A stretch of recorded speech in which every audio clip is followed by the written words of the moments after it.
نحمده ونصلي على رسوله الكريم اما بعد فاعوذ بالله من الشيطان الرجيم بسم الله الرحمن الرحيم رب اشرح لي صدري ويسر لي امري واحلل عقدة من لساني يفقهوا قولي. کیسے استعمال کریں، کیا کریں؟ فرمایا قل انظروا، کہہ دیجئے دیکھو، ماذا فی السماوات والارض، کیا کچھ آسمانوں اور زمین میں ہے، ان سب چیزوں کو دیکھو، کائنات پہ غور و فکر کرو. یہ سب خود نہیں بن سکتا، یہ کسی بنانے والے نے بنایا ہے. وما تغنی الآیات والنذر عن قوم لا یؤمنون، اور جو لوگ ایمان لانا ہی نہیں چاہتے ان کے لیے نشانیاں اور تنبیہات کچھ بھی فائدہ مند نہیں ہو سکتی، کچھ بھی مفید نہیں ہو سکتی. وما تغنی الآیات والنذر عن قوم لا یؤمنون، نشانیاں بھی اور تنبیہات اس قرآن کی کس کو فائدہ دیتی ہیں؟ جو ماننا چاہتا ہو. جو ماننے سے انکار کر دے اس کے لیے یہ سب کچھ برابر ہے. بہت سی قومیں، بہت سے لوگ جو آسمانوں کے بہت سے راز جانتے ہیں اور بہت سی نشانیاں دن رات دیکھتے ہیں، لیکن ان کے دل میں خدا کی یاد دور دور نہیں پار ہوتی. کیوں؟ اس لیے کہ وہ خدا کو ماننا نہیں چاہتے. بات یہ کہ خدا کو ماننے سے پھر اس کا حکم ماننا لازم آ جاتا ہے نا، ورنہ تو خدا کو ماننے کا کوئی مطلب نہیں. اور حکم ماننے سے پھر اپنی خواہشات میں خلل پڑتا ہے، اپنی مرضی چھوڑنی پڑتی. اس کا حل کیا ہے؟ کہ سرے سے ماننے سے انکار کر دو، اس حقیقت سے انکار کر دو کہ کوئی خدا ہے. فَهَلْ يَنْتَظِرُونَ، تو کیا وہ انتظار کر رہے ہیں؟ اللہ، مگر، یا نہیں انتظار کر رہے مگر مثل ایام الذین خلو من قبلہم، ان لوگوں کے دنوں کی طرح جو ان سے پہلے گزرے. یعنی پہلی قوموں جیسی حالت کا انتظار کر رہے ہیں کہ جیسے ان پہ عذاب آئے ان پہ بھی آ جائیں. قل، کہہ دیجئے، فانتظروا، پس انتظار کرو، انی معکم من المنتظرین، بے شک میں بھی تمہارے ساتھ انتظار کرنے والوں میں سے ہوں. نہیں مانتے تو نہ مانو، میں اپنا کام کر رہا ہوں، تم اپنا کرو، میں انتظار کر رہا ہوں، تم بھی کرو. پھر دیکھتے ہیں نتیجہ اور انجام کس کے حق میں بہتر ہوتا ہے. ثم ننجی رسلنا والذین آمنوا، پھر ہم بچا لیں گے، نجات دیں گے اپنے رسولوں کو اور ان لوگوں کو جو ایمان لائے. کذالک، اسی طرح، حقا علینا ننجی المؤمنین، حق ہے ہم پر کہ ہم نجات دیں مومنوں کو. مومنوں کو نجات دینا ہمارے ذمہ حق ہے، یہ ہم پہ لازم ہے، یہ ہماری ذمہ داری ہے.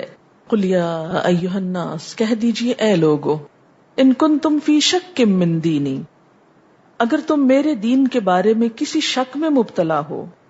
لوگو، اگر تم میرے دین کے متعلق شک میں ہو تو میں تم کو صاف بتا رہا ہوں کہ فلا اعبد الذین تعبدون من دون اللہ، کہ میں ان کی عبادت نہیں کرتا جن کی عبادت تم کرتے ہو اللہ کو چھوڑ کر، اللہ کے سوا. ولکن، لیکن، اعبد اللہ الذی یتوفاکم، میں اس رب کی عبادت کرتا ہوں جو تم کو وفات دیتا ہے. یہ اللہ تعالیٰ کا ایک تعارف کرایا ہے کہ اگر تم سمجھتے ہو کہ کوئی خدا نہیں تو خود کو موت سے بچا کے دیکھو. یہ وہی دلیل ہے نا جو ابراہیم علیہ السلام نے پیش کی تھی نمرود کے سامنے. انہوں نے کہا تھا نا کہ ربی الذی یحیی و یمیت، تو اس نے کیا کہا؟ انا احیی و امیت. اور دو قیدی پکڑ کے ایک کو مار دیا، ایک کو چھوڑ دیا، کہا دیکھا میں نہیں مارتا، میں ہی زندہ چھوڑتا ہوں. تو پھر وہ دوسری دلیل ہے. یہ تو ایک لفظی کھیل تھا نا دوسرے کو خاموش کرانے کے لیے. لیکن بات یہ ہے کہ انسان کا انسان ہونا، بندہ ہونا، یہیں سے ثابت ہے کہ وہ خود کو موت سے بچا نہیں سکتا، اپنی کمزوریوں پہ قابو نہیں پا سکتا. ہم سب کے لیے اس میں بہت بڑی عبرت ہے کہ موت ایسی چیز ہے جس کے سامنے سب کو ہار جانا ہے. بڑے سے بڑے بادشاہ، بڑے سے بڑے نیک لوگ، بڑے بڑے طاقتور جابر، ہزاروں کی جان لینے والے، ملکوں پہ ملک فتح کرنے والے. حضرت سلیمان علیہ السلام کے بارے میں قرآن میں پورا ایک قصہ آتا ہے، کس طرح وہ جنات پر، بڑی بڑی چیزوں پر حکومت کرتے تھے، لیکن کس طرح وہ دنیا سے رخصت ہو گئے. تو کوئی بھی بچا نہیں موت سے. اسی لیے کیا کہا گیا؟ تم اللہ کے سوا کسی اور کے آگے کیوں جھکتے ہو جبکہ موت تم کو وہ دیتا ہے. موت ایک بے بسی ہے نا، جھکنا ہے. اس سے پہلے کہ تم جھکا دیے جاؤ، لٹا دیے جاؤ، خود جھک جاؤ اللہ کے آگے. وَأُمِرْتُ أَنْ أَكُونَ مِنَ الْمُؤْمِنِينَ، اور مجھے حکم دیا گیا ہے کہ میں مومنوں میں سے ہو جاؤں، ایمان لانے والوں میں سے ہو جاؤں. وَأَنْ، اور یہ کہ أَقِمْ وَجْهَكَ لِلدِّينِ حَنِيفًا، قائم رکھ اپنے چہرے کو دین کے لیے یکسو ہو کر. ان اقم وجهك للدین حنیفا، مراد اس سے کیا ہے کہ دین کے تقاضے یکسو ہو کر پورے کرو. یہ نہیں کہ جب دل چاہے تو دین کا لبادہ اوڑھ لو اور جب دل بیزار ہو تو منمانی کرو. ولا تکونن من المشرکین، اور ہرگز بھی مشرکوں میں سے نہ ہو جاؤ. شرک کیا ہے اصل میں؟ اللہ کے برابر کسی کو لے آنا اس کے حکم میں، اس کے درجے میں. اور بعض اوقات تو ہم کیا کرتے ہیں، برابر کیا اس سے بھی اوپر لے جاتے ہیں.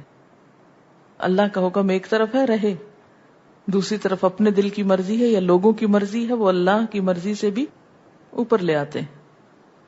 وَلَا تَدْعُ مِن دُونِ اللَّهِ مَا لَا يَنفَعُكَ وَلَا يَضُرُّكَ، اور نہ تم پکارو اللہ کے سوا جو نہ تم کو فائدہ دیتی ہیں اور نہ نقصان. اللہ کے سوا مت پکارو، مت دعا مانگو ان ہستیوں سے جو تمہارے فائدے نقصان کی مالک نہیں. اسی کے بارے میں ایک اور جگہ پر آتا ہے نا، وَالَّذِينَ تَدْعُونَ مِن دُونِهِ لَا يَسْتَطِيعُونَ نَصْرَكُمْ، اللہ کے سوا جن کو تم پکارتے ہو وہ تمہاری مدد کر ہی نہیں سکتی. وَلَا أَنفُسَهُمْ يَنصُرُونَ، نہ وہ خود کی مدد کر سکتے ہیں. پھر کیا فائدہ کسی اور کو پکارنے کا، کسی اور سے دعا کرنے کا، مدد مانگنے کا. ایک اور جگہ آتا ہے قل انی نہیت ان اعبد الذین تدعون من دون اللہ، کہہ دیجئے مجھے تو منع کیا گیا ہے کہ میں پکاروں ان ہستیوں کو جنہیں تم پکارتے ہو اللہ کے سوا. لما جاءنی البینات، جبکہ میرے پاس کھلی نشانیاں آ چکی، من ربی، میرے رب کی طرف سے. لیکن پھر بھی جو لوگ یہ کام کرتے چلے جائیں تو اللہ تعالیٰ فرماتے وَيَعْبُدُونَ مِن دُونِ اللَّهِ مَا لَا يَضُرُّهُمْ وَلَا يَنفَعُهُمْ، یہ کیسے لوگ ہیں کہ جو اللہ کو چھوڑ کے ان کے پیچھے جاتے ہیں جو نہ ان کو نفع دے سکتے ہیں نہ نقصان. وَيَقُولُونَ هَؤُلَاءِ شُفَعَاؤُنَا عِندَ اللَّهِ، اور بہانہ کیا کرتے ہیں کہ یہ اصل میں ہمارے سفارشی ہیں اللہ کے ہیں، اس لیے ان کا بھی خیال رکھنا پڑتا ہے. اور پیچھے آپ یہ بھی پڑھ چکے ہیں کہ ان الذین تدعون من دون اللہ، اللہ کے سوا جن ہستیوں کو تم پکارتے ہو، عباد امثالکم، وہ بندے ہیں تم جیسے ہی. وہ ٹھیک ہے کہ نیک ہیں لیکن ہیں بندے ہی تمہارے ہی جیسے. فدعوہم، پھر پکار دیکھو ان کو. فلیستجیبوا لکم، چاہیے کہ وہ جواب بھی دیا کریں تم کو. ان کنتم صادقین، اگر تم سچے ہو.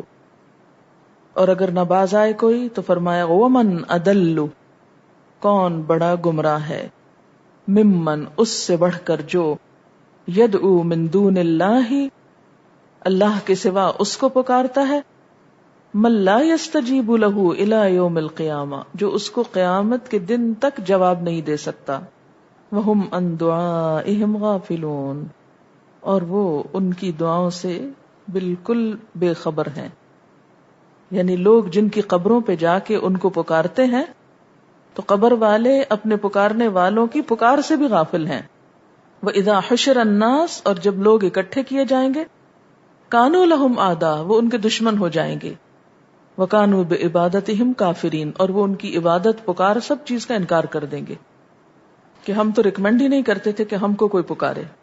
اور یہاں پر خطاب کس کو ہے؟ آپ صلی اللہ علیہ وسلم کو. کیا آپ پکارنے چلے تھے کسی کو کہ آپ کو منع کیا گیا؟ نہیں، آپ کو خطاب کر کے دراصل سب کو سمجھایا جا رہا ہے تاکید کے لیے.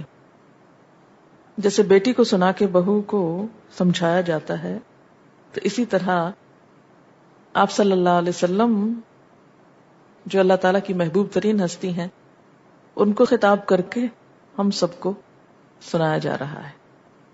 فَإِن فَعَلْتَ، پھر اگر تم نے ایسا کیا، فَإِنَّكَ إِذًا مِّنَ الظَّالِمِينَ، تو بے شک تم تب ظالموں میں شمار ہوگے. وَإِن يَمْسَسْكَ اللَّهُ بِضُرٍّ، اور اگر پہنچائے تجھ کو اللہ کوئی تکلیف، فَلَا كَاشِفَ لَهُ إِلَّا هُوَ، تو کوئی اس کو کھولنے والا نہیں مگر وہ خود ہی. بہت بڑا سبق ہے اس میں ہم سب کے لیے کہ اگر کوئی تکلیف دکھ آ جائے تو کیا سمجھے کہ اس کو اب ہٹا بھی صرف وہی سکتا ہے.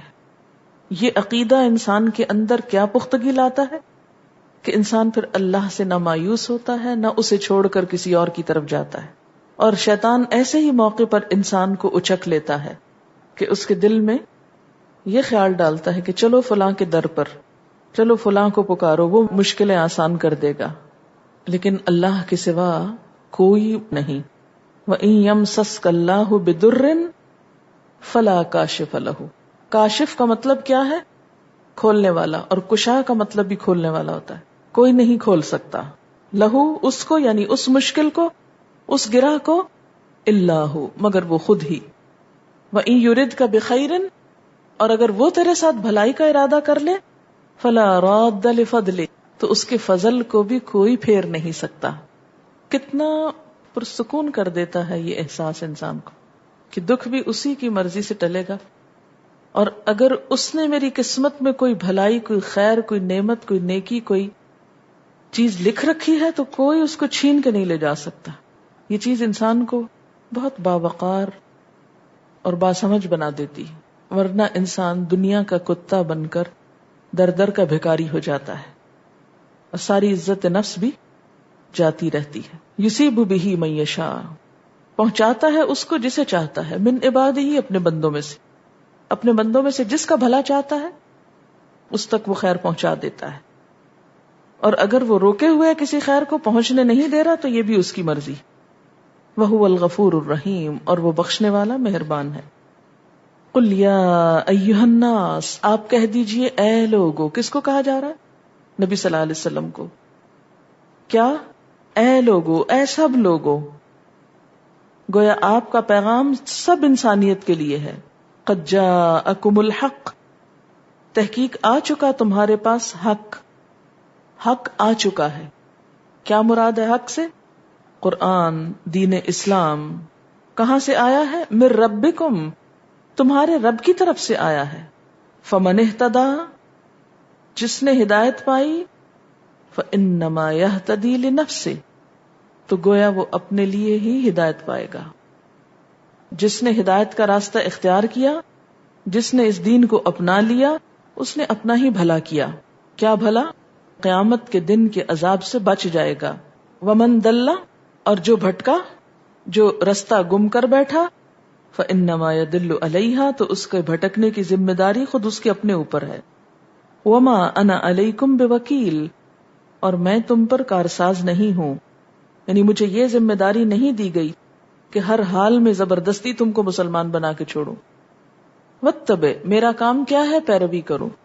کس چیز کی؟ ما یوحی الیک، جو آپ کی طرف وحی کی جا رہی ہے. اور اس راستے میں پیش آنے والی مشکلات پر واصبر، صبر کرو. حتی یحکم اللہ، یہاں تک کہ فیصلہ کر لے اللہ. وہو خیر الحاکمین، اور وہ بہترین فیصلہ کرنے والا ہے. تو دعوت دین اصل میں کیا ہے؟ اعلان حق. قد جاءکم الحق من ربکم، کہ انسان پوری دلیل کے ساتھ، پوری ذمہ داری کے ساتھ حق کو واضح کر دے، نفع نقصان سے بے نیاز ہو کر حق کی مکمل گواہی دے، اور خود اپنی ذات کی حد تک اپنے رب کی مرضی پر چلتا رہے، اور اس کام کو ہر حال میں حکمت، صبر، خیرخواہی کے ساتھ مسلسل جاری رکھے، اور فیصلہ اللہ پہ چھوڑ دے. راہ حق کھلی ہے، جو اس پہ چلے گا اپنا ہی بھلا کرے گا. والذین اہتدوا زادہم ہدی والذین جاہدوا فینا لنہدینہم سبلنا. سورۃ ہود. سورت کو پڑھنے سے اندازہ ہوتا ہے کہ یہ اسی دور میں نازل ہوئی جس میں سورت یونس نازل ہوئی، کیونکہ موضوع اس سے ملتا جلتا ہے، لیکن تنبیہ کا انداز زیادہ سخت ہے. حدیث میں آتا ہے کہ حضرت ابو بکر صدیق رضی اللہ تعالی عنہ نے نبی صلی اللہ علیہ وسلم سے عرض کیا، میں دیکھتا ہوں کہ آپ بوڑھے ہوتے جا رہے ہیں، اس کی کیا وجہ ہے؟ جواب میں آپ صلی اللہ علیہ وسلم نے فرمایا، شیبتنی ہود و اخواتہا، مجھے سورہ ہود اور اس کی بہنوں نے بوڑھا کر دیا ہے. یعنی اس جیسی اور صورتوں نے. اس جیسی اور صورتیں کون سی ہیں؟ سورت عما یتساءلون، سورت واقعہ اور اذا الشمس کورت. اس سے پتہ چلتا ہے کہ یہ دور کتنا سخت تھا کہ ایک طرف دشمن اپنے تمام ہتھیاروں سے اس دعوت کو ختم کرنے کی کوشش کر رہا تھا، اور دوسری طرف اللہ تعالی سخت سے سخت تنبیہات بھیج رہے تھے کہ اگر یہ لوگ باز نہ آئے تو پھر ان کی خیر نہیں، ان کے ساتھ سخت معاملہ کیا جائے گا. تو بہرحال جب اس کو مزید پڑھیں گے تو اس بات کی حقیقت اور کھلتی چلی جائے گی. الف لام را، حروف مقطعات. کتاب، یہ ایک کتاب ہے. احکمت آیاتہ، پختہ کی گئی ہیں، پکی کی گئی ہیں اس کی آیات، یعنی اس کے الفاظ نہایت پختہ ہیں، مناسب ہیں. جہاں جو لفظ ہونا چاہیے وہی استعمال کیا گیا. پھر ان کی ترتیب اور ترکیب، پھر نظم کے اعتبار سے، مضامین کے آگے پیچھے آنے کے اعتبار سے اس میں کوئی خلل نہیں. ایک بھرپور اور جامع کتاب ہے. ثم فصلت، پھر کھول کر بیان کی گئی ہیں. کیا؟ آیاتہ، اس کی آیات. اس کی آیات میں جو احکام ہیں، جو نصیحتیں ہیں، جو واقعات ہیں، جو ایمان سے متعلق باتیں ہیں، جو آداب اور اخلاق کی باتیں ہیں، ان سب کی وضاحت اور تفصیل موجود ہے. ایک اور معنی یہ بھی کیا گیا ہے کہ فصلت یعنی الگ الگ بھیجی گئی ہیں اس کی آیات، یعنی قرآن اکٹھا ہی نہیں اتار دیا گیا بلکہ مختلف اجزاء اور مختلف صورتوں کی شکل میں آیا ہے. من لدن، پاس سے، حکیم خبیر، حکمت والے، خبر رکھنے والے رب کی طرف سے، یعنی ہر معاملے سے باخبر ہے، اور جو کچھ بھیج رہا ہے اس کو بھی وہ اچھی طرح جانتا ہے کہ یہ میرے بندوں کے لیے فائدہ مند ہے یا نہیں. اسی نے حکم دیا اللہ تعبدوا الا اللہ، کہ نہ تم عبادت کرو مگر اللہ کی، اللہ کے سوا کسی کی عبادت نہ کرو. یہ ہے اس کتاب کا اصل مقصد، اصل پیغام. اللہ کے سوا کسی اور کے بندے مت بنو، کسی اور کی اطاعت نہ کرو، کسی اور کے آگے مت جھکو. کیوں؟ اس لیے کہ بندوں نے ہم کو دیا ہی کیا ہے؟ جو کچھ رب نے دیا ہے کسی وقت اس کو بھی بیٹھ کے لکھ لیں، اور جو کچھ آج تک آپ کو بندوں سے ملا ہے اس کی بھی فہرست بنا لیں، تو پھر آپ خود ہی فیصلہ کر سکیں گے کہ کون اس لائق ہے کہ اس کی وفاداری کی جائے، اس کو خوش رکھا جائے، اس کے آگے جھکا جائے، اس کی مرضی مانی جائے. اللہ تعبدوا الا اللہ، اللہ کے سوا کسی اور کی عبادت نہ کرو. اس میں کیا اللہ تعالی کا کوئی فائدہ ہے یہ پیغام دے کر؟ اس کو کچھ ملتا ہے یا ہمارا اپنا ہی فائدہ ہے؟ بندوں کی غلامی سے نجات دلا کر اس نے دراصل ہمارا فائدہ کیا ہے، اس کا کوئی فائدہ نہیں. ہم اس کی اطاعت کریں یا نہ کریں، اس کی بات مانیں یا نہ مانیں، اس کو کوئی فرق نہیں پڑتا، اس کا کچھ بھی نقصان نہیں ہوتا. لیکن ہم جب اللہ کو چھوڑ کر بندوں کی ماننے لگتے ہیں تو نقصان اٹھاتے ہیں. لیکن ہم اس کو سمجھتے نہیں. ہم اپنا نفع نقصان جب بندوں سے منسوب کر لیتے ہیں کہ اگر بندوں کو ہم نے راضی نہ کیا تو ہم لٹ جائیں گے، نقصان اٹھائیں گے. یہ ایک بہت بڑا دھوکہ ہے جو شیطان ہم کو دیتا ہے. آپ دیکھیں کہ کوئی بھی شخص دنیا میں ایسا نہیں جس کے رزق کا ساری زندگی ایک ہی شخص نے بندوبست کیا ہو، خواہ اس کے والدین ہی کیوں نہ ہو. ایک مخصوص وقت تک والدین سنبھالتے ہیں، پھر انسان خود انڈیپینڈنٹ ہو جاتا ہے، پھر اور وسائل اور ذرائع نکل آتے ہیں. لیکن اللہ کی رزاقیت کسی آن بھی بند نہیں ہوتی. اس نے تو خود ہمارے جسم کے اندر ایسا نظام قائم کر رکھا ہے کہ جو خود ہمارے لیے غذا سٹور کرتا ہے اور پھر بوقت ضرورت ہم کو فراہم بھی کرتا ہے. اگر بیرونی سپلائی کسی وقت کم بھی پڑ جائے، تھوڑی بھی ہو جائے، پھر بندے اگر ناراض ہو بھی گئے تو زیادہ سے زیادہ کتنا نقصان ہوگا. اگر اللہ ناراض ہو گیا تو پھر پوری دنیا بھی مل کر اس نقصان کو پورا نہیں کر سکتی. اگر کوئی بندہ ہمیں کچھ دینے سے ہاتھ روک لیتا ہے تو اللہ کوئی اور راستے پیدا کر دیتا ہے، دوسرے ہاتھ کھول دیتا ہے. لیکن اگر اللہ اپنا ہاتھ روک لے تو ساری دنیا بھی مل کر کچھ نہیں دے سکتی. اور اگر ہمیں اس کا یقین نہ ہو تو پھر آخرت میں قیامت کے دن تو انسان اس بات کو اچھی طرح ملاحظہ کر لے گا کہ جن بندوں کی خوشی کی خاطر اللہ کو ناراض کیا تھا وہ آج سب منہ موڑ کے جا چکے ہیں. آج کوئی بھی نہیں پوچھ رہا، آج کوئی بھی کام نہیں آ رہا. اور بندے تو دنیا میں ہی بعض اوقات عین مصیبت کے وقت آنکھیں پھیر لیتے ہیں. اللہ تعالیٰ دنیا میں ہی دکھا دیتا ہے کہ جب مشکل پڑتی ہے تو دنیا میں کوئی نہیں بچاتا. کیوں نہیں بچاتے؟ اس لیے نہیں آگے بڑھتے کہ کہیں ہم کو نہ مار دے. اس انسان کی طاقت کیا ہے اللہ کے مقابلے میں؟ تو اگر کسی انسان سے انسان کو چھڑانا ہمیں مشکل نظر آتا ہے تو اللہ سے چھڑانا کیا آسان ہے؟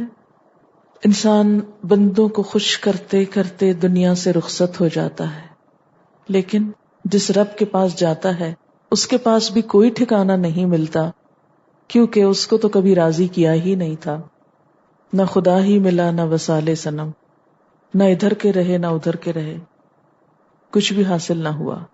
لیکن غفلت کے پردے انسان کو یہ سب کچھ بھلائے رکھتے ہیں اور انسان غلط فہمی کا شکار ہو کر ہر چھوٹے چھوٹے فائدے پر اپنے رب کو ناراض کیے چلے جاتا ہے. تو ہر پیغمبر نے آ کر انسان کو جو سکھایا اور دین کی جو اصل اسپرٹ ہے وہ کیا ہے؟ اللہ تعبدوا الا اللہ، اللہ کے سوا کسی کی بندگی نہ کرو. اننی لکم منہ نذیر و بشیر، یقیناً میں تمہارے لیے اسی کی طرف سے ڈرانے والا بھی ہوں اور خوشخبری دینے والا بھی. ڈراوا کس کے لیے؟ جو نہ مانے. خوشخبری کس کے لیے؟ جو مان جائے. وَأَنِ اسْتَغْفِرُوا رَبَّكُمْ، اور یہ کہ بخشش مانگو اپنے رب سے. ثُمَّ تُوبُوا إِلَيْهِ، پھر توبہ کرو اس کی طرف، رجوع کرو اس کی طرف. پہلے بخشش مانگو اور پھر پلٹے رہو اس کی طرف، پیٹھ نہ پھیرنا. فائدہ کیا ہوگا؟ یمتعکم متاعا حسنا، تم کو عمدہ متاع عطا کرے گا، اچھا فائدہ نصیب کرے گا، یعنی دنیا میں بھی بھلائیاں نصیب کرے گا. الی اجل مسمی، مقرر وقت تک. ویؤتی کل ذی فضل فضلہ، اور دے گا ہر فضل والے کو، ہر فضیلت والے کو اس کا فضل. اس آیت میں گویا اللہ کی طرف رجوع کرنے، اللہ کا بندہ بننے، استغفار کرنے، اس کی طرف رخ کیے رکھنے کا فائدہ بتایا جا رہا ہے کہ تم اس کی طرف پلٹو تو جواب میں وہ بھی تم کو بہترین متاع دے گا، بہترین فائدہ دے گا. وَإِن تَوَلَّوْا، اور اگر تم منہ موڑو گے، اس کی طرف رجوع نہ کرو گے، فَإِنِّي أَخَافُ عَلَيْكُمْ عَذَابَ يَوْمٍ كَبِيرٍ، تو میں تمہارے بارے میں بڑے دن کے عذاب سے ڈرتا ہوں کہ وہ ہولناک دن تم کو آ پکڑے گا. کون سا ہولناک دن؟ قیامت کا بڑا دن. یعنی ایک طریقہ کیا ہے؟ استغفروا اور توبوا، اور دوسرا تولوا. ہم میں سے ہر شخص کو اپنے بارے میں سوچنا چاہیے کہ ہم نے کیا طریقہ اختیار کر رکھا ہے، استغفروا اور توبوا کا یا تولوا کا. ہماری بے رخی اور بے نیازی اللہ کو کچھ نقصان نہیں دے سکتی، لیکن اگر ہم اس کی طرف پلٹتے ہیں تو وہ ہم کو بہترین متاع عطا کرے گا. یاد رکھیں کہ یہاں متاعا حسنا کا لفظ آیا ہے اور بعض جگہوں پر قرآن پاک میں متاع غرور کا لفظ آیا ہے. اگر یہ متاع حسنا دنیا کی متاع لی جائے تو دوسری جگہ دنیا ہی کو متاع غرور بھی کہا گیا، دھوکے کا سامان. تو ایک ہی وقت میں دنیا متاع حسن اور متاع غرور کیسے ہو سکتی ہے؟ اللہ کی طرف رجوع کرنے والوں کے پاس جب دنیا آتی ہے تو وہ اس سے اپنے اور بندوں کے حقوق بہتر طریقے سے ادا کرتا ہے، خدا کا اور زیادہ شکر گزار بنتا ہے. اور اس کے برعکس جب ایک نافرمان شخص کے پاس دنیا آتی ہے تو وہ اسے اللہ کی نافرمانی میں استعمال کرتا ہے اور اس دھوکے میں رہتا ہے کہ یہ مال و متاع اس کے کام آئے گا. لیکن متاعً حسنًا کو آخرت کے معنوں میں بھی لیا جا سکتا ہے. یہ کس طرح؟ بات یہ ہے، اس کو ایک مثال سے سمجھا جا سکتا ہے کہ مثلاً ایک شخص بھوکا ہے، اس کے سامنے کھانا پیش کیا جاتا ہے، وہ کھانا لے لیتا ہے، پھر اس کو کھا لیتا ہے. اس کا مطلب کیا ہے کہ اس نے اپنی بھوک مٹانے کا انتظام کر لیا، اس کی سیٹسفیکشن بھی ہوئی اور اس کے جسم کی پرورش بھی ہوئی. بھوکا رہ کر خود کو مرنے نہیں دیا بلکہ مرنے سے بچا لیا. بھوک کے وقت کھانا لے لینا اور کھانا کھا لینا دراصل کیا ہے؟ انسان کا اپنا فائدہ. تو جیسے ہمارے جسم کو بھوک لگتی ہے ایسی ہی ہماری روح کو بھی بھوک لگتی ہے. جسمانی بھوک کو جب ہم محسوس کرتے ہیں تو فوراً کھانا تلاش کرتے ہیں اور جو کچھ بھی ملے کھا لیتے ہیں. لیکن اس کے برعکس جب ہماری روح بھوکی ہوتی ہے، روح تڑپتی ہے، پیاسی ہوتی ہے، تو اس کو بھی بسا اوقات ہم صرف کھانے پینے سے بجھانے کی کوشش کرتے ہیں اس کی بھوک کو بھی، جبکہ روح کی بھوک کا علاج حق کی قبولیت میں ہے. اگر انسان حق جب اس کے سامنے پیش کیا جائے اس کو قبول کر لے اور اس پر عمل کر لے تو گویا وہ انسان اپنی روح کی پرورش کا انتظام کرتا ہے، وہ اللہ کے ایک دوسرے رزق کو قبول کرتا ہے. یعنی دین کا علم، قرآن ہماری روح کے لیے ایک رزق ہے، اور جب انسان اس کو لے لیتا ہے تو یہ روح کے اندر داخل ہو کر روح کو پروان چڑھاتا ہے، قوت دیتا ہے، اس کی نشو نما کرتا ہے اور روحانی ترقی کی اس منزل کی طرف لے جاتا ہے جو بالآخر انسان کو جنت کے باغوں کا مستحق بناتی ہے. اور اگر انسان روح کی بھوک میں حق کو قبول نہیں کرتا تو نتیجہ کیا نکلتا ہے؟ روح کمزور پڑ جاتی ہے. تو ایسی روح کوئی بھلا کام کر نہیں سکتی اور بالآخر جہنم کا کوڑا بن جاتی ہے. اننی لکم منہ نذیر و بشیر وان استغفروا ربکم ثم توبوا الیہ یمتعکم متاعا حسنا. حق کو قبول کر لو تو تم کو اچھے فائدے دے گا. انسان کا امتحان کیا ہوتا ہے؟ انسان کا امتحان یہ ہوتا ہے کہ بسا اوقات اس کے لیے خوشی کا سامان نافرمانی میں اس کو نظر آتا ہے، جبکہ اللہ تعالیٰ کیا کہتے ہیں کہ نہیں، نافرمانی چھوڑ دو، توبہ کرو، اس کی طرف ہی رجوع کرو تو میرا وعدہ ہے کہ تم کو دنیا بھی دوں گا.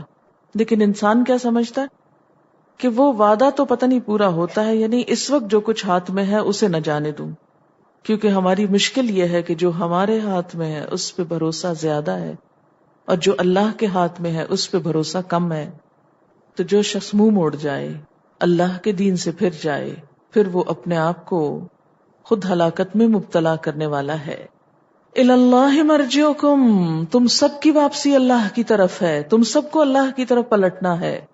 وہو علی کل شیء قدیر، اور وہ ہر چیز پر قدرت رکھنے والا ہے. دنیا میں ہم اللہ سے بھاگ سکتے ہیں لیکن آخرت میں کیسے بھاگیں گے؟ ہماری دنیا کا جب بھی تھوڑا سا نقصان ہونے لگتا ہے ہم فوراً دین کو سب سے پہلے قربان کرتے ہیں. ایسا کم ہوتا ہے کہ دنیا کا نقصان کر کے دین کو حاصل کرے. عموماً یہ دو چیزیں جب سامنے آتی ہیں تو دین کا نقصان کر کے دنیا لیتے ہیں. اب اسی حالت میں جب اللہ کے پاس جائیں گے تو دین کا نقصان کر کے وہ کرنسی تو گما دی جس سے جنت خریدنی تھی، اور دنیا پیچھے رہ گئی، چھوڑ آئے، وہ تو ساتھ ہی نہیں آئی. لہذا کیا فرمایا گیا کہ الی اللہ مرجعکم وہو علی کل شیء قدیر. وآخر دعوانا ان الحمد للہ رب العالمین. سبحانک اللہم وبحمدک نشہد ان لا الہ الا انت نستغفرک ونتوب الیک. السلام علیکم ورحمۃ اللہ وبرکاتہ.